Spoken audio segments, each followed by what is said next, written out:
Hello there. Today I'm going to show you an album that I made with a so-called hidden binding. You can see that the coil is hidden into the spine of the book, like so. And the book has also got pretty thick covers. And I've stamped with Vilda's stamps here on the front page. I haven't finished the back page. It could actually be black as I see it now. But I've used a wonderful train stamp and some cogwheel, some splots and a wonderful grunge swirl. And this is a stamp from a mixed media kit. So this is going to be about a train trip actually made between Anten and Gräfsnäs here in Sweden. And the purpose of this album was to make a memento for that steam engine train trip I was supposed to take. But to my surprise, it wasn't a steam train that actually took us there, because it was really hot on that day, so they couldn't use that because there was a fire hazard, really. So I've made this album with some flaps, slider tags, I could say, and I've just kept it simple, put on some stickers and just put on the photos with a photo mat on a black piece of paper, really. And I wanted to emphasize the, well, what the train looked like and what it felt like going there.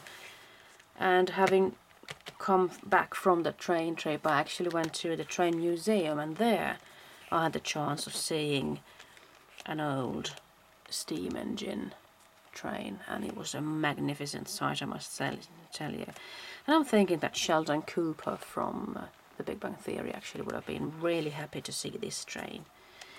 And I took some photos of that train.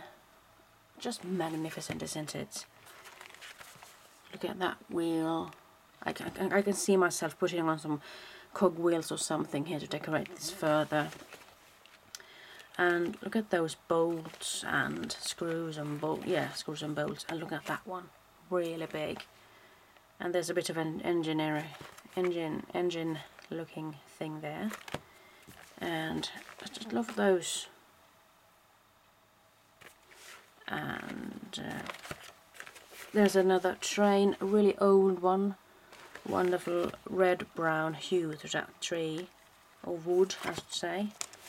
And look at those gates, just beautiful, aren't they? And then there's an orange train, and I could go mad for orange, you know. And just look at that, beautiful. And then in the museum there was also these wonderful trunks, old suitcases or whatever. And look at those signs. Lots of places here in Sweden. And here you can see an old cart, I think you could say. But the main thing with this album is that I actually made it into a pull-out tag album. So I've got this sliding mechanism here, so these tags won't come off. They end here or stop here, really. So now I'm actually free to take another piece of paper, stamp on it, perhaps do some writing, or just print out something from my computer and put it on here to have a nice looking, crisp, clean album. So I made tabs for all of these, or tags I should say, and they are really easy to work with. They can be pulled out like this. And I have made a tutorial on how to make a card with a double slider card function, so you can check it out. I'll be posting that link down below. And I do believe that these tags actually help me browse through this album easier. And that has to do with the fact that there is quite a lot of foam tape in between the pages, as you can see. So that makes the book a bit thick, but it works. I actually managed to start cramping or just closing this coil together. I had to finish it off by hand actually, because it became pretty thick, as you can see. But I like it. I like the format, I like the size of it, and I also like the thickness of this. So this is it, a hidden bound album with Wilda stamps there. I'm just going to show you how come I feel like it's so much easier to browse through the album. This is the album I made before, and now you have seen it, but I have added on some more pages, as you can see. But since I did add on some more pages, they aren't that easy to browse through. So I'm thinking of either putting on some tabs here to make it a bit easier for me, because I do want this book to go on and on and on. But you just have to find a place. You really have to work for it, because, yeah.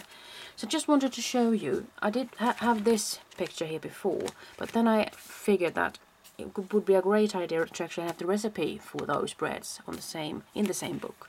So I added on another page and die cut it with the same die there. Did the holes with the cinch and just cut with my scissors to be able to put it in and take it out if I want to. So it's as easy as that, really. So the cinch or the binder tool machine really makes it easy for you to make your albums. And having worked with this, feeling this flimsiness, or it's not sturdy enough in comparison to this hidden bound thing, it really feels a bit more professional, I must say. It feels like a book. It doesn't go flipping around. So that is why I do fancy making these hidden bound albums. I do believe that I have got a video of that as well. I might be putting on that down below here, so you can have a look, see if you can find something new there. So that's a little bit from me about mini albums. I'll be back someday soon, I hope. Bye bye.